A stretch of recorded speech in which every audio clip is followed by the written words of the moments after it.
The second drill I'll have demonstrated in using this pocket box is the M drill, with one of our quarterbacks demonstrating how we do that to the right and how we do that to the left. So the drill we're doing now is called M drill.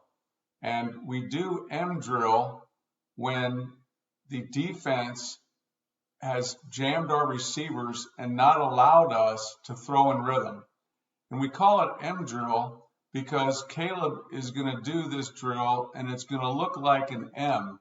So he's going to go back, he's going to go down, and then he's going to go back to the left-hand corner and he's going to come down to the front of the left-hand corner. And as you can see, it looks like an M.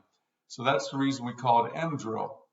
Okay, I'm going to play what the drill looks like, and then I'll go back and explain the details of what we're looking for in this drill. So Caleb's going to keep his feet shoulder width apart. He's going to have his front shoulder slightly open. He's going to bounce on the balls of his feet, and he's going to move left and right. And so what we get when we do this is as he bounces, and he bounces straight back, this is as if he's looking straight down the field. So in this particular case, when he's bouncing, he's looking straight down the field to throw to somebody straight down the field.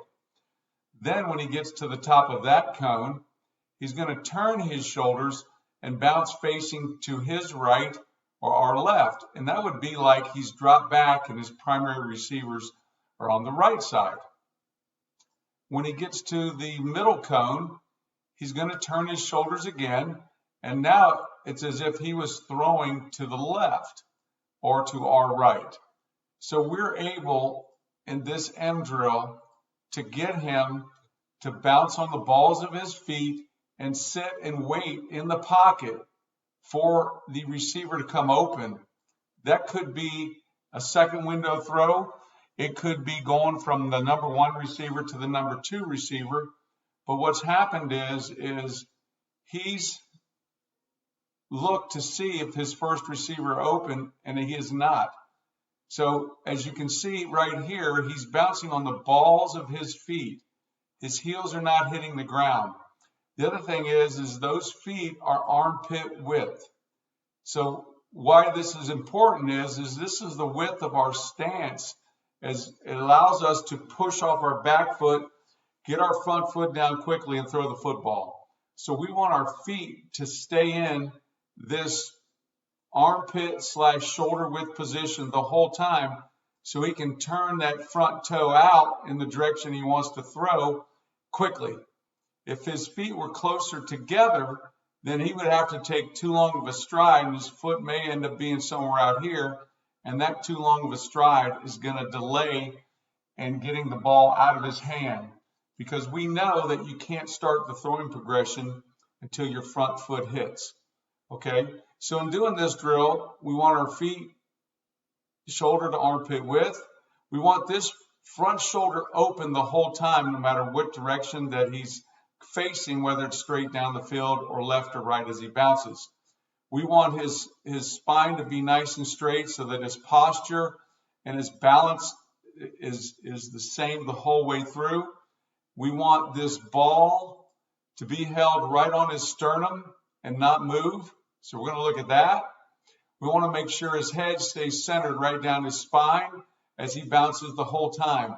Once again, we want this nice, stable, balanced posture, because this position is going to keep our vision nice and clear and clean as we look down the field. So he's bouncing back. He's then going to bounce down toward this next cone. Then he's going to, when he hits that cone, I'm going to give him a command to bounce to the back right corner cone. And he'll bounce once again, maintaining the same posture. When he gets to this cone, I'm going to give him a command to bounce straight down.